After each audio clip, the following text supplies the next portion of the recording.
Welcome to the GreatBase Podcast. I'm Steve Smith, episode 124. A review, very quick review. Let's have a quick podcast. For us, quick, maybe 30 minutes. I think we have some that are 3 hours. Happy holidays, Happy New Year. I think of this time of year as a semester break. Vic Braden had many pet peeves, but such a jolly, fun guy, Santa Claus. He would want teachers to teach wire to wire.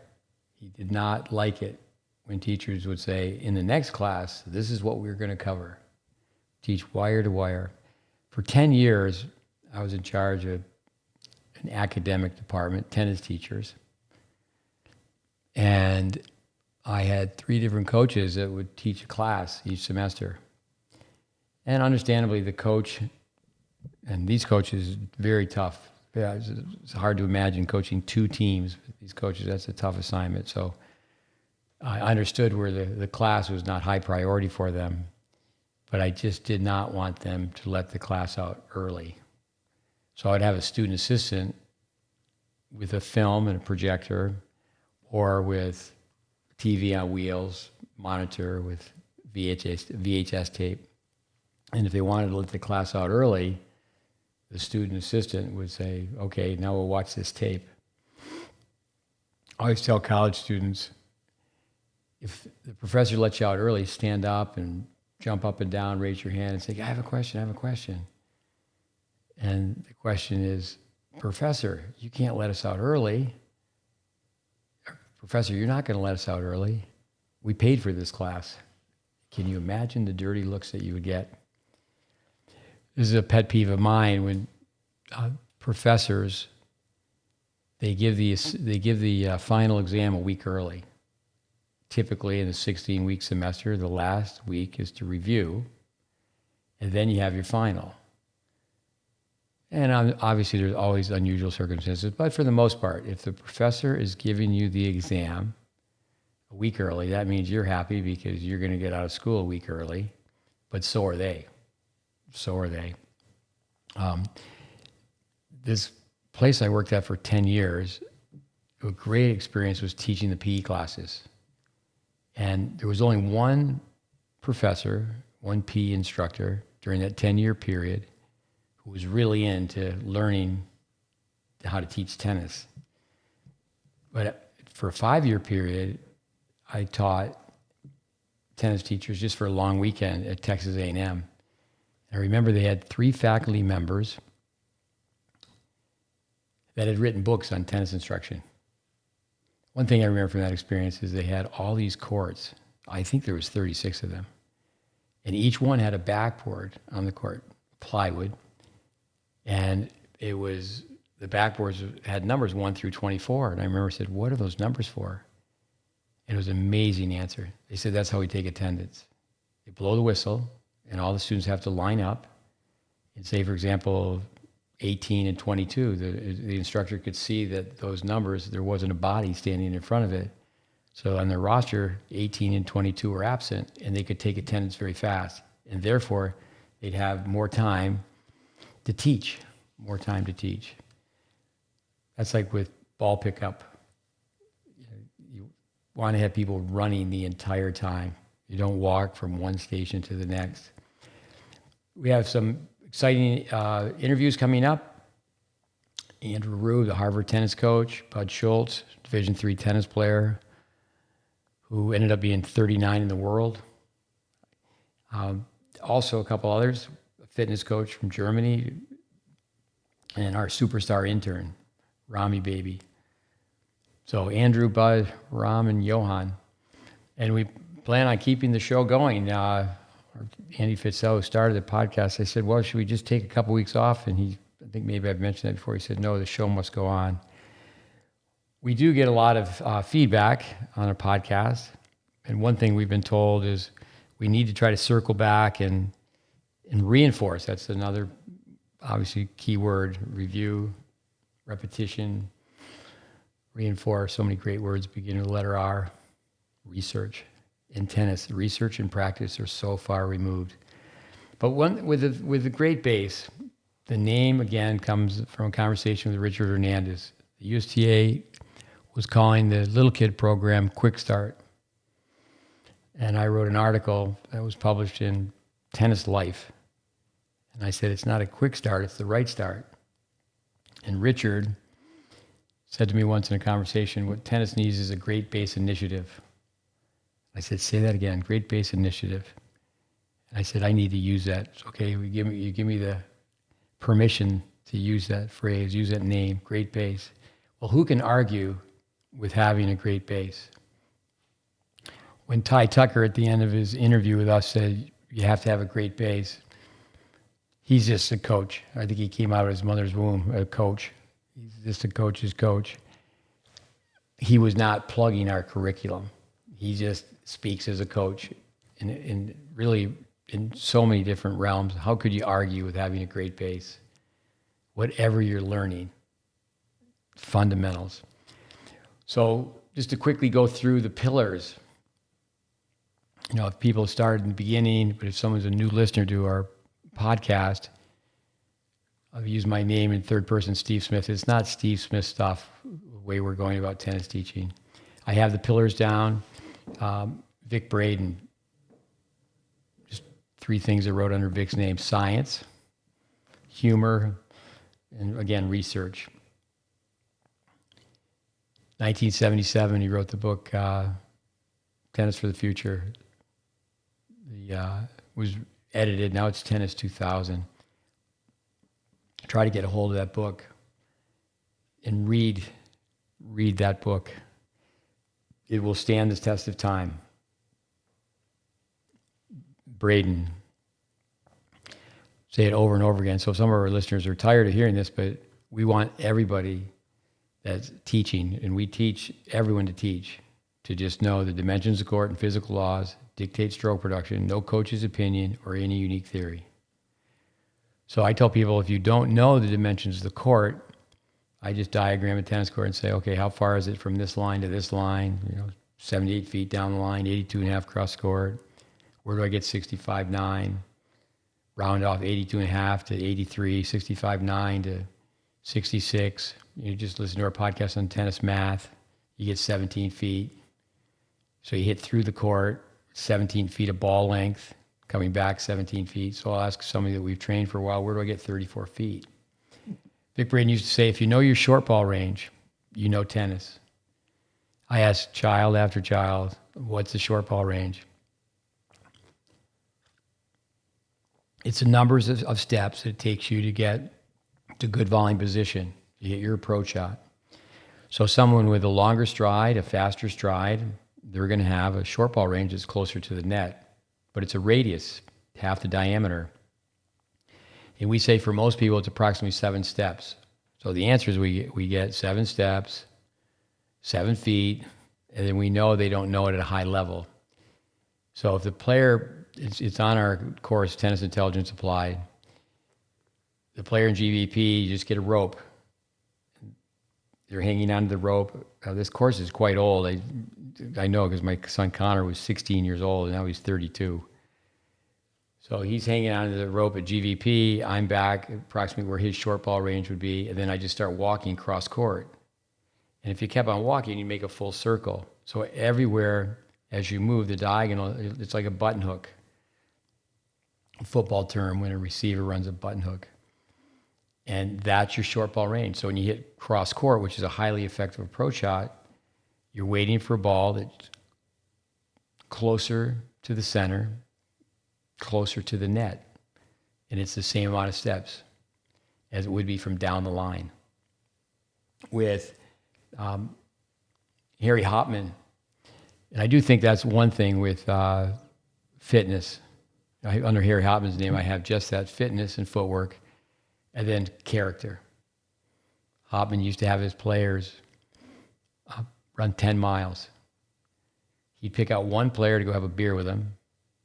So the story goes, the legend, the legacy. So many times it would be Lair.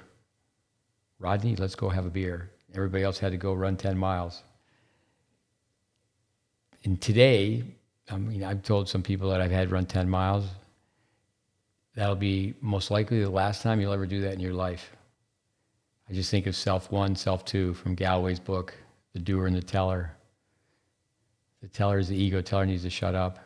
But you got the angel and the devil, the good guy and the bad guy. Keep going, keep going, keep going. It's just a character builder. And I think so many young players today, they just don't come to us. They're 12, 13 years old. And they just don't have miles on their legs.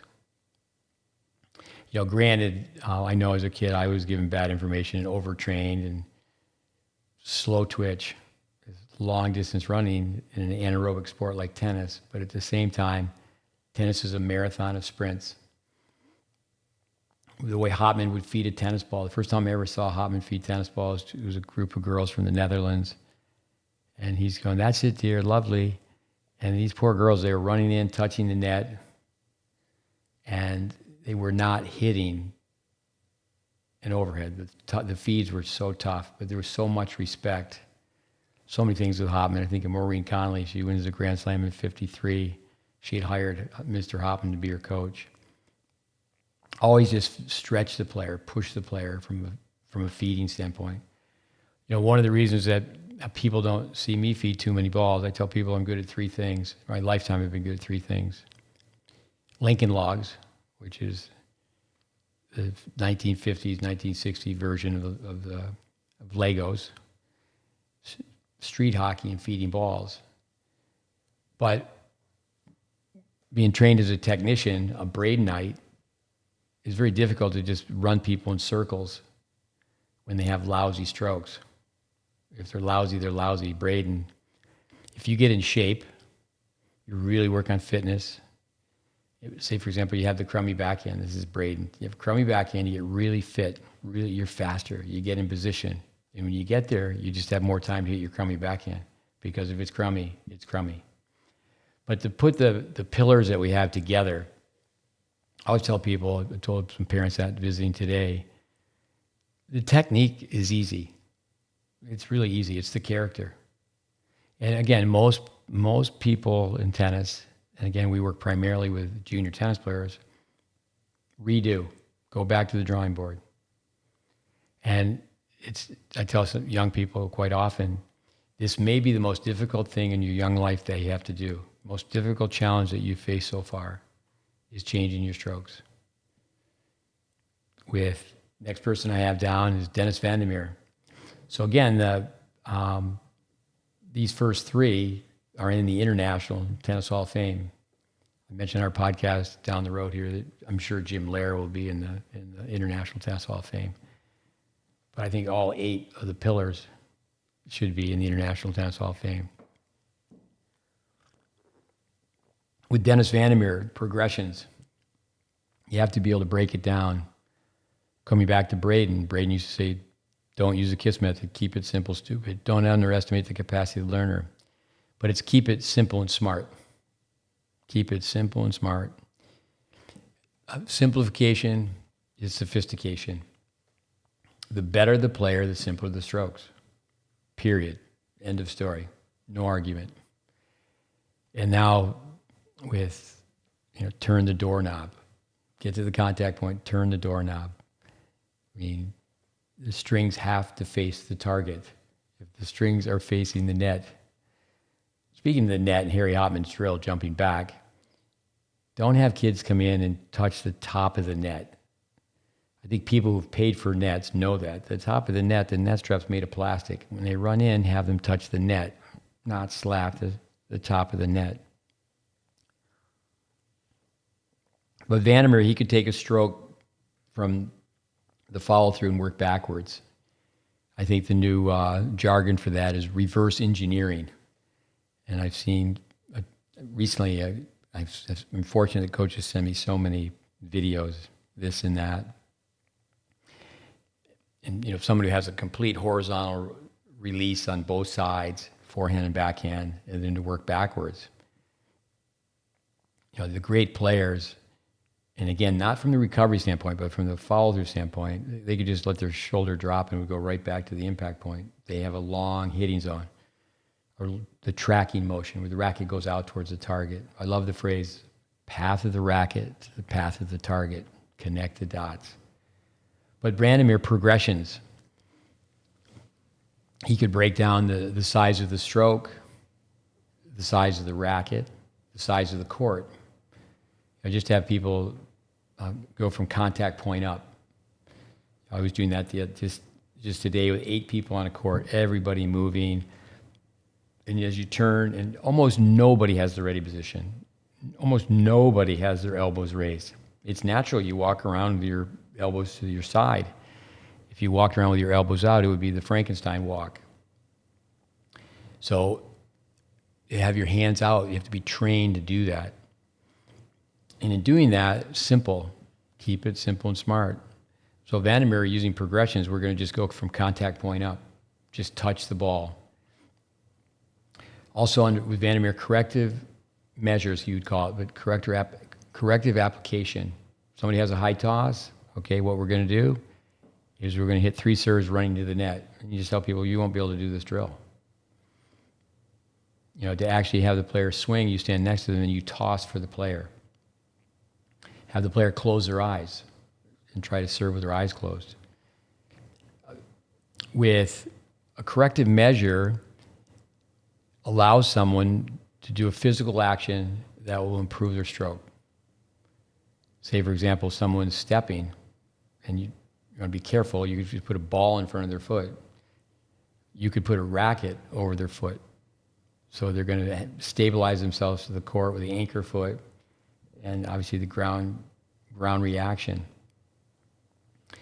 With Vandermeer, used to take a racket and tie it to the net.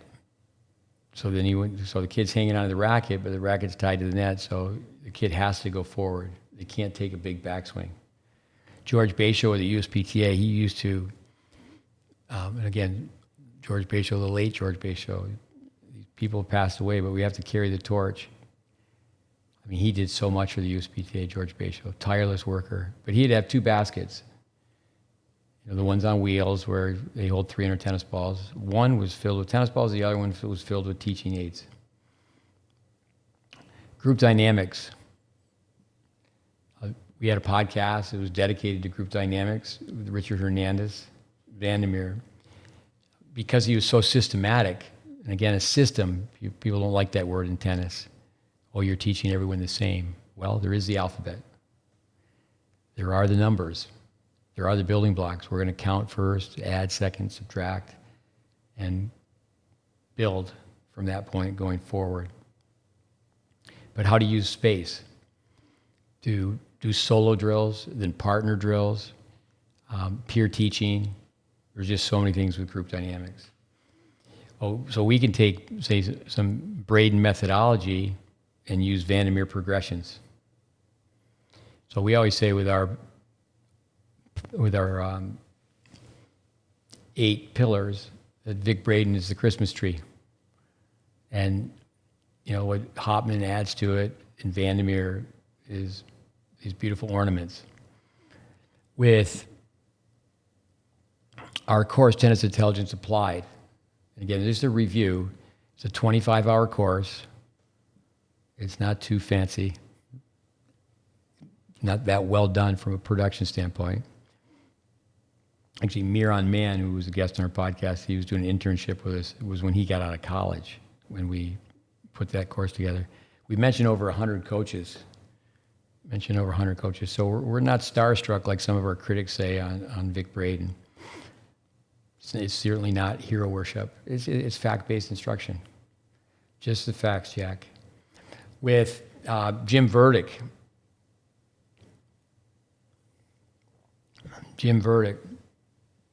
I have written down team coaching and building a championship culture.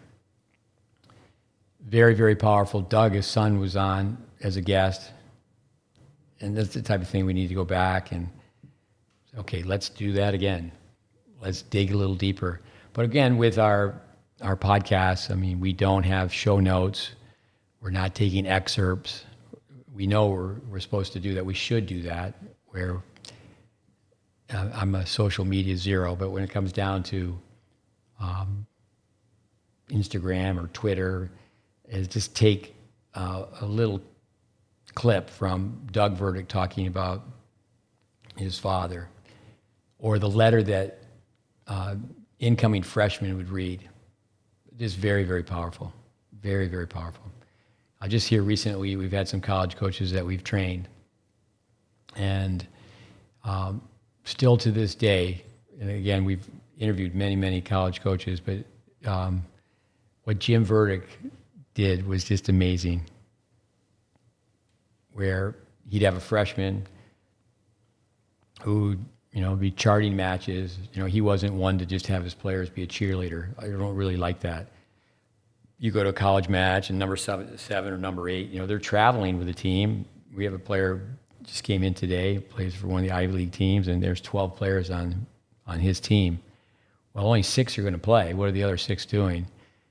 And yeah, it's good to have, someone in the stands pulling for you, try to get the crowd going, da-da-da-da-da. That's an exciting part of college tennis, but put your brains down. That's a thought from Jim Verdick. Get a clipboard. Take notes, chart. And with that, that's the progression of a Verdick student that's still so powerful that he's going to take a player who's not playing as a freshman. Of course, he coached so many years ago. For the majority of his career, I would guess, maybe 50-50, freshmen couldn't play. You've heard that in our podcast. It was a developmental year. Stan Smith, Arthur Ashe, both won Wimbledon, both won the U.S. Open. When they went to college, as a freshman, they didn't play. And now, it's just amazing to me that a lot of the top college coaches, especially on the men's side, dangling a carrot in front of the kid and get, well, you don't have to join our team till January because you could play pro tennis in the fall and the college will fund it. It's like, no, let's get you on campus and let's go to work and let's take care of some of the holes in your game. But Verdick, the kid carrying the water bucket, helping with the first aid kit, time would go by and they would become an All-American. There would be true development. I tell a lot of kids that turn their nose up at Division III, a lot of Division I coaches, I tell kids, all right, they're running practice for 3 hours, but then you go get on the phone for 4 hours trying to recruit someone who's better than you are. I understand in Division III there's recruiting too, but it's just a different animal. But putting the GreatBase together, and like to consider myself a lifelong learner and the people helping us out, and so it's not like, well, we're just stuck with these old tennis teachers of the past.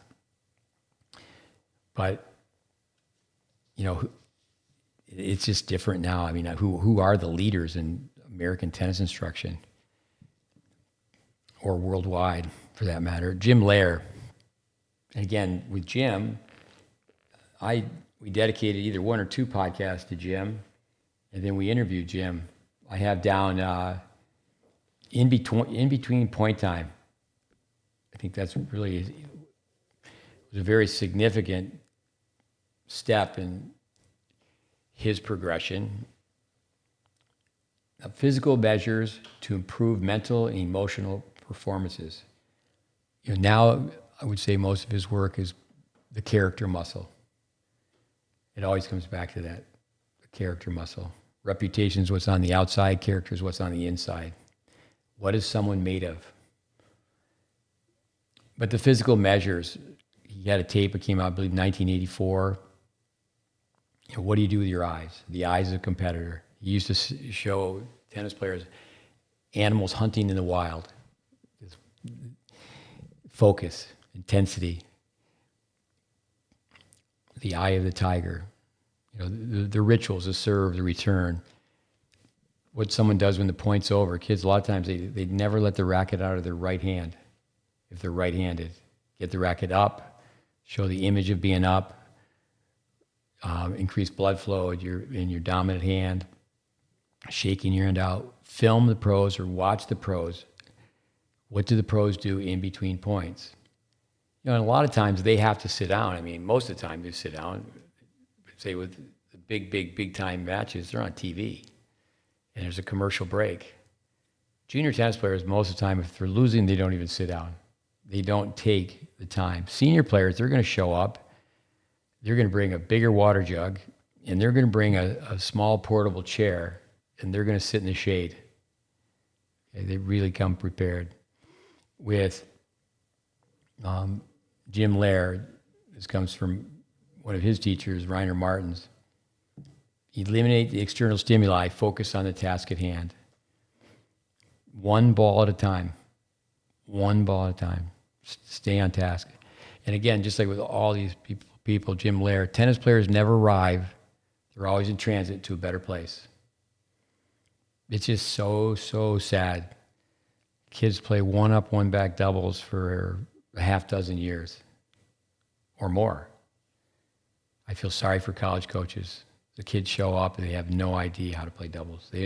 My son Connor, he's been complimented, should say was when he plays, complimented for his ability to play doubles. He had a great line. Well, I just know where to stand. I used to say, that's a great line, but why don't you add, I just know where to stand, I know how to hang onto the racket. You can just tell kids hanging on the racket with a Western grip, the racket faces down, it's low. They're just looking to hit a forehand. You can just tell by how they wait in the ready position that they're not going to play a conventional approach volley. They're not going to take time and space. They're not going to be looking to take that floater out of the air. Their opponent hits the ball up like a wounded duck.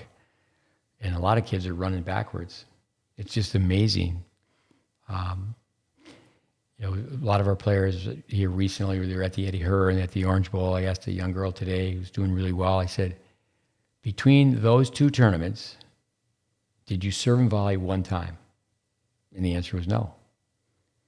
And then coming back to when we'll move down the list here to Bill Jacobson, these pillars are not written in any order, but a green light point. So what we've done is put a lot of pieces to a puzzle together. Bill Jacobson, if you're up 40 love, 40-15, 30 love, the math is on your side to take a risk. And it doesn't have to be serve and volley. You could throw up a high arcing ground stroke, and we don't call it a drop shot, we call it an invitation shot. Just bring the player to the net, and when they come in, it's just amazing. Junior tennis players don't know how to lob. Arthur Ashe said that he didn't learn how to lob till he was 33. I may tell him that, it might make him feel better, but then you got to tell him who Arthur Ashe is. I do think with the U.S. Open having its Arthur Ashe Stadium, I do think kids know who Arthur Ashe is. But they hit a lob to be a winner. You can hit a topspin lob defensively, but it's used a little bit of logic. You've played somebody for 35 minutes. They're at the net the first time. You don't have to hit a TV topspin lob. Just hang the ball up there, make them look at the blue sky, and they're going to miss. We do a drill where we feed a ball up, a situational drill, and so can they hit a high defensive lob? Just do 4 and 4. Okay, lob off your forehand side, lob off your backhand side. Your opponent comes in, they have to touch the net, not slapping the top of it. They use crossover steps like they're going back like a quarterback. And they're going to let the ball bounce, and they just hit the overhead up the middle. And then can you have a short, compact swing, and off that overhead, play a ball with topspin that you're going to get down at their feet? Because they should play the overhead and come in. Now, we're working with players in their formative years. For us, the overhead at the baseline is a ground stroke. The overhead at the red zone, ground stroke. Overhead in the yellow zone is an approach shot. Overhead in the green zone, that's an overhead. You can put it away. Now, that's not what you're going to see on TV. I mean, especially the men. They're putting the overhead away from everywhere. That comes back to Hopman and feeding balls. When people feed, stretch them a little bit further. And kids who never go to the net, it's not that they're slow, they confirm, reconfirm. It's a lob, yes, it's a lob. They don't have the instincts. They don't have the recognition skills. When a kid comes up and bangs an approach shot, becomes an anxiety shot, they lose out on the opportunity to play a volley. When a kid comes in and they miss a volley, that happens so many times today. I'm still running 2 practices a day. I might be one of the worst tennis teachers in the world, but I'm ranked pretty high for a number of hours teaching. Now with that, if they miss at the net, they've dictated the point. People should go to our course, Tennis Intelligence Applied, and watch the Jim Verdick 10-minute warm-up drill. You just need to know that. So with Jacobson, statistical analysis, match play perspective. Just what I wrote down, a review. Bill, South African, played Wimbledon, class act, smart guy. Should get online and read about Bill Jacobson. So with Bill, he interviews players after they played. And it's really a sight to behold. I mean, for the most part, they have no idea. They really don't know. And again, this is, say, junior players, even college players, have no idea what happened. And I'm not talking just from a technical standpoint, but tactically what happened. And, it's, to me, a crisis right now. Clones taught by clowns. That'll get people's attention. Clones taught by clowns is everyone's playing the same. Oh, I mean, it's a pretty strong statement. Everyone's playing the same. Yeah. There's no overheads. There's no volleys. There's no approach shots. No conventional approach volleys. They're just looking to bang a forehand. With, say a Braden and a Vandermeer, they were both so much in the public eye when tennis boomed in the 70s. Far more similarities among those two than differences. As far as, okay, what's the finished product? What were they trying to do when they were getting people to hit a tennis ball? And for those people listening the first time, I was trained to teach tennis by Welby Van Horn, Vic Braden, and Dennis Vandermeer before I was 26. So that was over 40 years ago, and it hasn't changed very much. It's still basics are basics. Great base. But match play perspective, he would just interview the players, he'd ask questions, but he would have the stats in front of him. And, 2 levels of ignorance. You don't know, and you don't know you don't know.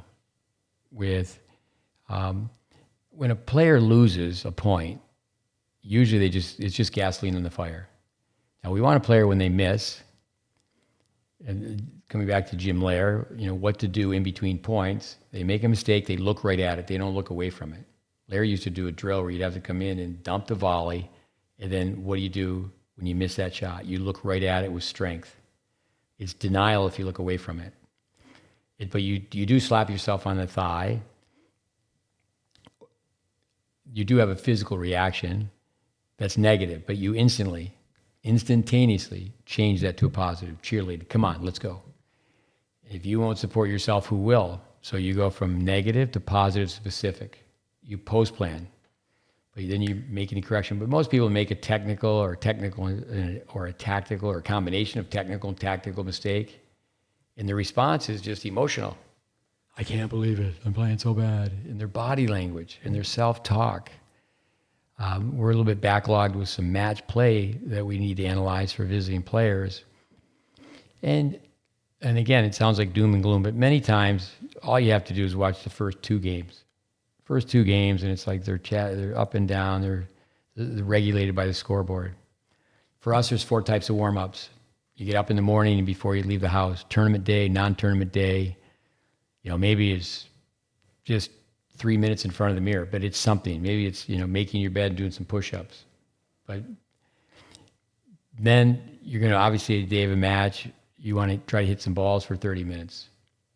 Maybe it's against the garbage dumpster. Where can you hit a ball? Parking lot, with a partner, without a partner. You can't backboard. A lot of times you can't warm up on a tennis court. Then you have the traditional warm-up. You hit with your opponent for the first 5 minutes before the match. But then it's the first 4 games. There's no time clock. And we say, make the discoveries. Make the little discoveries. If you're playing somebody, Bjorn Borg, you're playing somebody you only keep 3 balls in play, you only have to keep 4 in play. Okay? Playing people that have very poor shot tolerance. We have a young girl that, she gets a lot of attention because of the way she moves, the way she hits the ball. She lost a practice set the other day to a player a little bit older who was a complete beginner not too long ago. So one player, I would say, has been with us for 5 years, the other player with 2. So the other players caught up to the point where they take their first set. But the player who's been playing so long, their shot tolerance, they just don't want to stay in the rally. You got to be willing to just stay in the rally. That comes back to Bill Jacobson. To be managed by stats versus managed by score. Well, you can't just say it that black and white, because Jacobson gets into the score. And again, that comes back to a green light point. I mean, you're up 40 love, hit a body serve, young kid, and so the return comes back.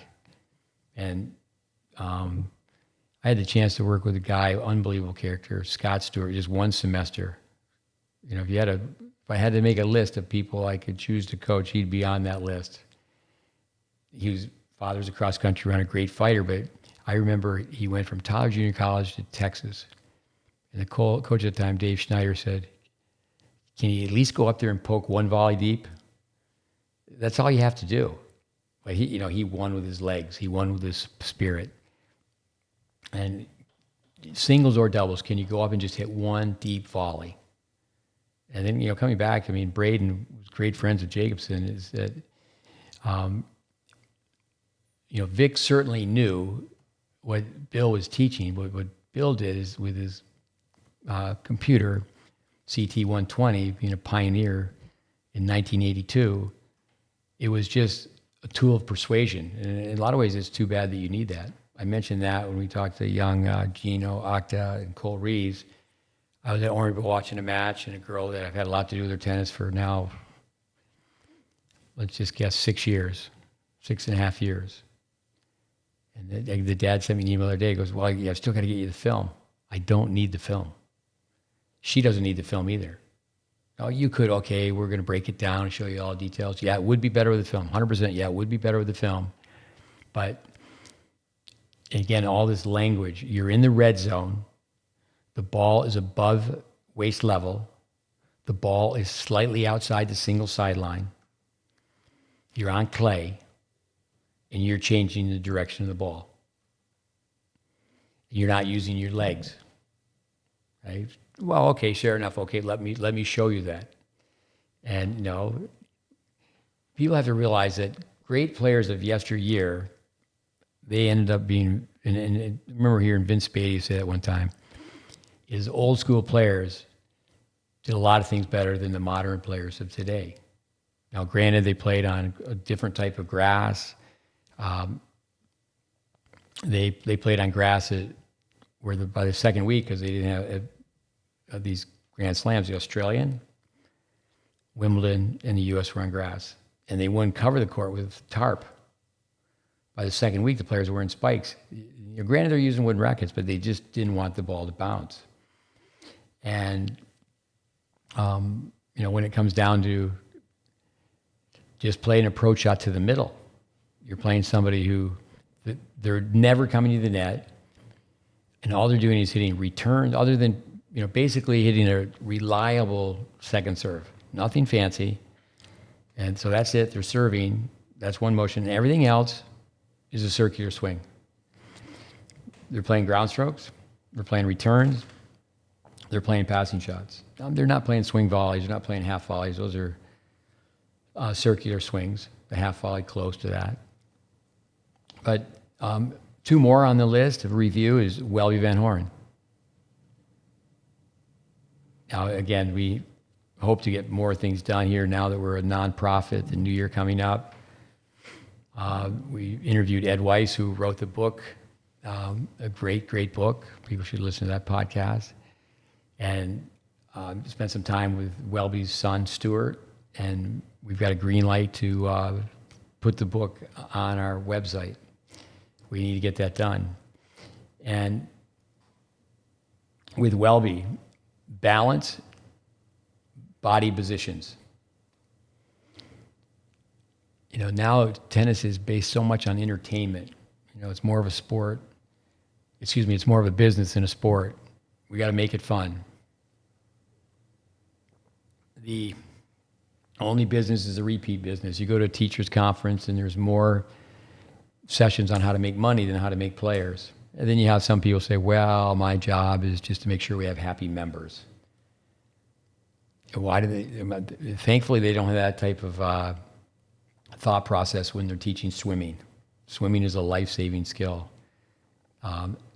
Even if someone's a recreational player, they're just playing once a week, the tennis teachers need to teach tennis.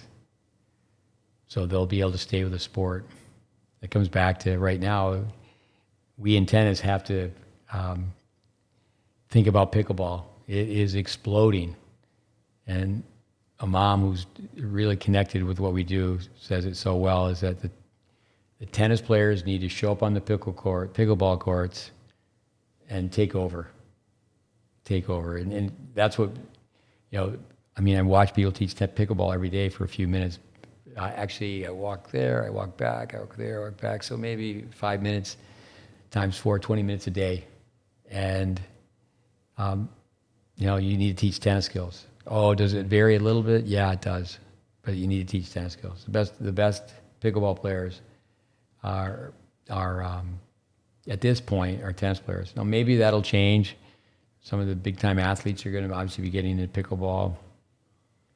But with coming back to Welby, his first 3 lessons, you wouldn't even hit a tennis ball. Hands on your hips, the reflection of his pro shop window. Then you go stand on the tee line. Welby used to teach the serve. You just have the kid put the racket right like this in the tray position, pizza position, and you just be toss and tap. But he'd teach them stance, and he would teach them slow to fast. You'd teach them a low toss, and they'd have to end up on balance. And then from there, you'd say, okay, now we're going to go from the beginner grip to the championship grip, a continental grip, and they'd have to change their swing. I've mentioned it a couple times before, but Phil Eisenberg, who owned the Welby Van Horn tennis camp, learn tennis you'll never forget. I remember Vic Braden asking me over and over again about Welby Van Horn because he knew I had worked for Welby, and he had not been around Welby. And the finished product, certainly Vic with high-speed film, just more knowledgeable, just had more information. But, Welby with the street smarts, I heard Joel Trucker, great writer, say about Vic. Part of Vic's education was he spent so much time on the pro tour. He's big buddies with Jack Kramer. Vic used to say, yeah, my job for 3 years was just to walk around and apologize to people that Pancho Gonzalez insulted. So street smarts, book smarts, but Vic had both for sure, all that time with the pros. And he himself, I think it was 3 times where he won the Michigan High School State Tennis Tournament. He was a high school quarterback. He was a guard in basketball, 5'7", but he was a jock, a smart jock. With Welby, to be on balance and off balance position, you can only improvise within a fundamental range of correctness. Get a little ahead of ourselves, but the upcoming Bud Schultz, that's already been pre-recorded. He spent 1 week at the Welby Van Horn tennis camp. And I said, what comes to your mind when you think of being 13 years old and being at that camp for 1 week? What he could do with a tennis ball.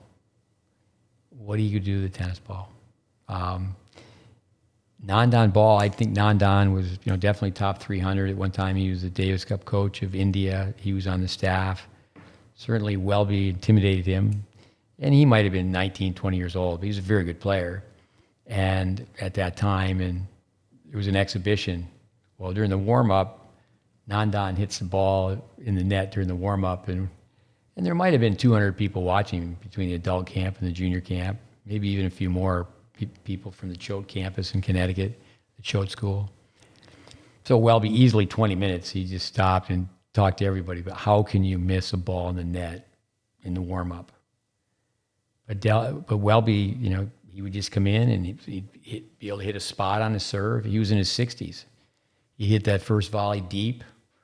And I've met a lot of top 10 players in the world, but I think of Welby Van Horn, Wayne Sabin, and Carlene Bassett. Those 3, that's a competitive person. Welby, he'd go to a town and he'd go to the putt-putt. He'd find where there's a putt-putt, and he would want to know what the course record is, and he wouldn't leave until he broke it. He would play table tennis with kids, and he would Now, have to play on one foot, tie both his shoes together, find the poor kid who had the Coke bottle glasses, play with his opposite hand, spot people, 15 points when you're playing to 21. But with Welby, to be even on balance when you're in an off balance position. Peter Burwash just passed away recently. Creativity. Peter would be the guy who's, okay, we're going to play tennis hopping on our left foot. We're going to play tennis hopping on our right foot. So then you put all this together, with Hopman and skipping rope. Charlie Hollis, he teased Dave Squire, Australian, lives in Germany. Son's become a really good player. When you take lessons from Charlie Hollis, and he, to me, that's very much like Braden to Lansdorp. Braden was 7 years at the Kramer Club, and when he left, Lansdorp came in, and he did such a great job. It wouldn't work the same if it was reversed. So Charlie Hollis, for example, taught Lair when Lair was a kid, and then Lair had the best. So he worked with a technician, and Hopman was more of a taskmaster. What a great progression. And if it was reversed, it probably wouldn't have worked as well. I remember Elliot Telscher, he's about my size, not a big guy, and I'm going to guess that he was in the top 10. Our fact checker will have to look that up. I'm going to guess he was in the top 10 8 times. 8 years. Maybe that's just because I had a very high opinion of how he plays for his size. And he got to the quarterfinals of the U.S. Open so many times. I can't give it a number. The fact checker, he's going to look it up. But with that, if you took lessons from Charlie Hollis, you had to jump rope 1,000 times. You get one lesson a week, and he wouldn't give the lesson if the parents would say, no, they didn't do 1,000 jumps. Had to do 1,000 jumps every day, and then you could have your lesson. My son played tennis with a kid who was a very good piano player. A kid played at Duke. Fred Saba, I guess his name is, from a long time ago. And I remember the story, throwing him under the bus, but he was a very good piano player, and he had recorded himself. And he's in his bedroom, laying on his bed, playing a computer game, and his mother, and he was blaring on his sound system, a recording of himself where he had played piano. And his mother goes, oh, what a great kid. He's in his room playing piano. And then she walked in, and it wasn't him playing piano. So coming back to Burwash, I've got down professionalism and creativity. Peter, I think that's certainly gone away. Peter, tennis teachers are one step above a beach bum.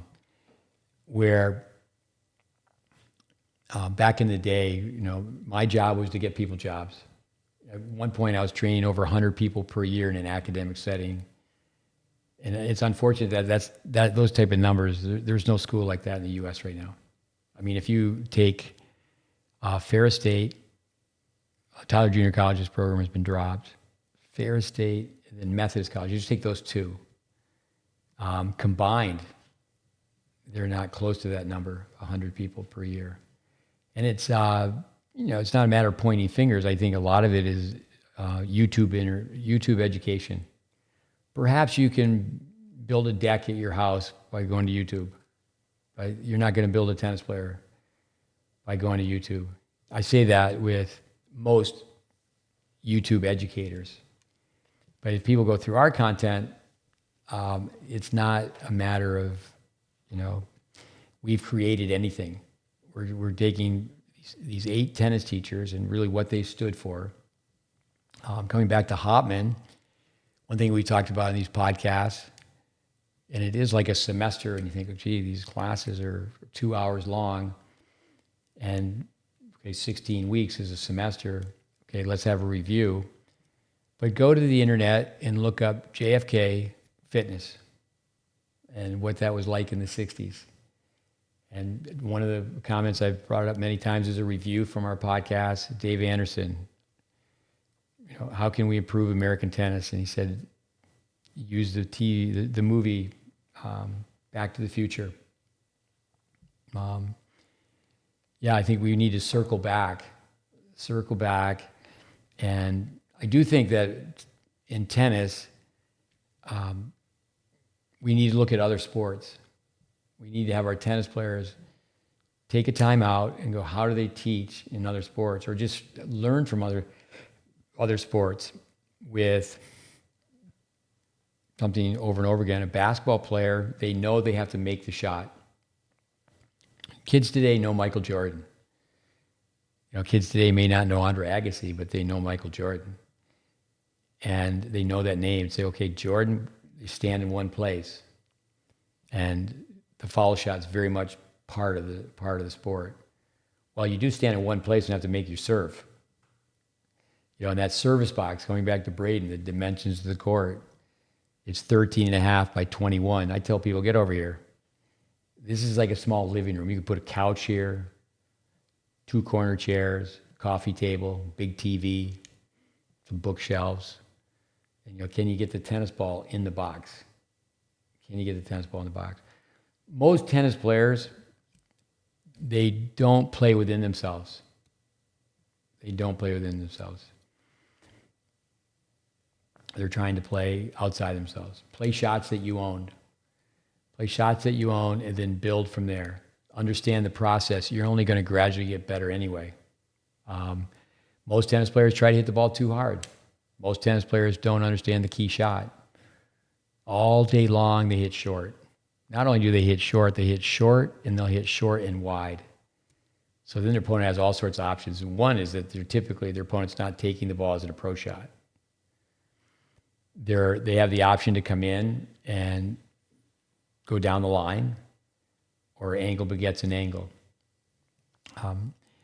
With our content, we don't really talk too much. I mean, certainly we don't go with sponsorship, and we're not really even plugging. I get an F- in marketing. But our Facebook, GreatBase Tennis Facebook, I'm going to guess, 15 years, at least 12 plus of content. Also Instagram, we want to circle back and start doing more Instagram clips. We really need to film on a regular basis, which is what happens with what we do day to day. We have 5 courses online. There's articles. There's a narrative written on our program online called Journey to the Truth. And then these podcasts, this is 124. So anyway, happy holidays, happy New Year. That's a review. And repetition. I need to hear it over and over again. When I hear somebody say something I really like, and I use a Jim Lair line, are you going to take that sucker in? Are you going to own that? Are you going to, and he'll say that, for someone to change, I'd like the one, it's going to take a stick of dynamite. But you hear something, I today met with a group of players. I try to do this all the time. And I go, you don't journal. You should have notes. At the end of the day, have some reflective time. Can you at least write down 3 things? 3 things. And the reason that they're good kids, but the reason they can't do that is the phone is a major problem. The quality of life is when you're not online. Can you go we had this young German that has been here, a great guy, Johan Fruhling, and you should listen to his podcast. And he said, these kids, and he's not that much older than some of the players that he's been supervising, chaperoning. Don't listen to music. Don't do this, don't do that. Just go for a run. Don't even take, when you're going to go out the door, don't say you have to take your phone to have it be the stopwatch. Just look at the clock when you leave and run back to the house, and what's the clock when you get back. And again, I think people from yesteryear, they didn't have that technology to interfere. And with the interference, the it thing, that kid's got the it thing. That kid's switched on. The athlete's a biocomputer. They're just switched on. The it thing is you're not about the UTR. You're not about the ranking. You're just about getting better.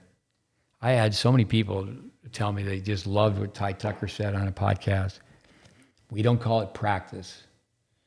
We call it time to get better. Time to get better. And that's one thing that you have that you can never, that all of us, one thing you have that you never can replace. So we are coming up to a new year, and it should be a different year. It should be a better year. Just can someone, Jim Verdick, don't you want to just be 1% better than you are right now? And with that, I tell people all the time, you really should only measure improvement 1 year at a time. And I think that would help the parent-child relationship. And again, it's really sad now with kids playing matches and everything's recorded. And now if they lose more than 6 games, so they win, but they lose more than 6 games, they know their UTR can go down. So they don't feel like they can experiment and add to their game. They're just playing this one-dimensional game because they want to win now. All these great coaches, I'll just end with one last thought from another coach. And I do think we have to look outside of tennis so much to find education, to find motivation, to find inspiration, is Lou Holtz. Win. What's important now? What's important now?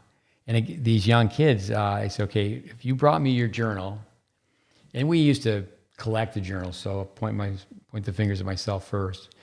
But the standard has been beaten down so low. I mean, I used to have the journal. A kid could come, I would just hand it to him. We have these bookshelves, and this is where your journal is.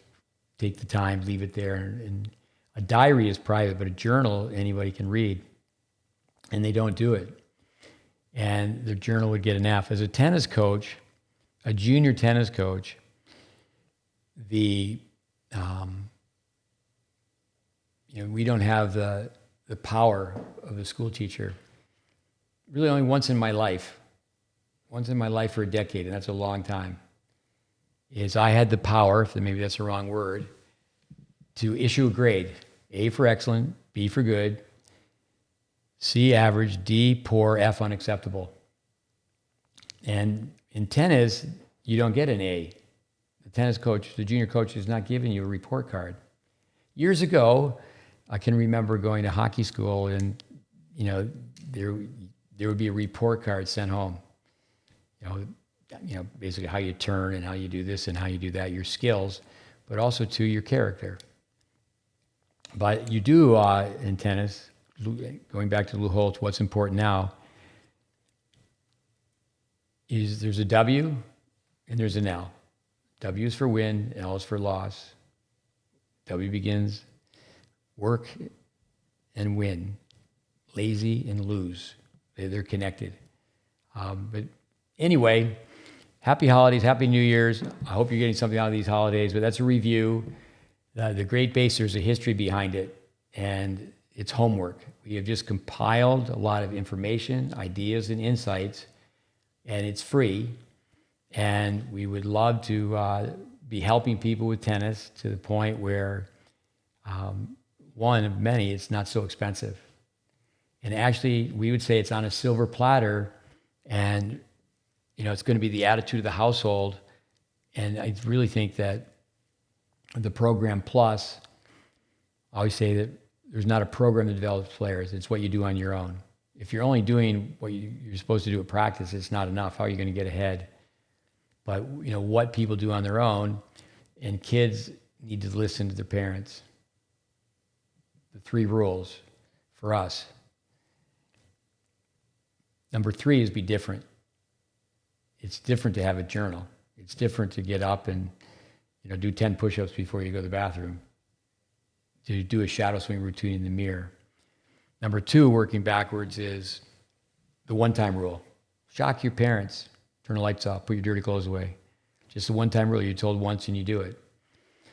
And then the first one for us is do just the opposite of what you want to do. And so turn off the phone. And Lou Holtz, all these great coaches, what's important now. But the pillars, Vic Braden, Harry Hopman, Dennis Vandermeer, Jim Verdick, Jim Lair, Welby Van Horn, Bill Jacobson, Peter Burwash. Adios, amigos. Thanks for listening.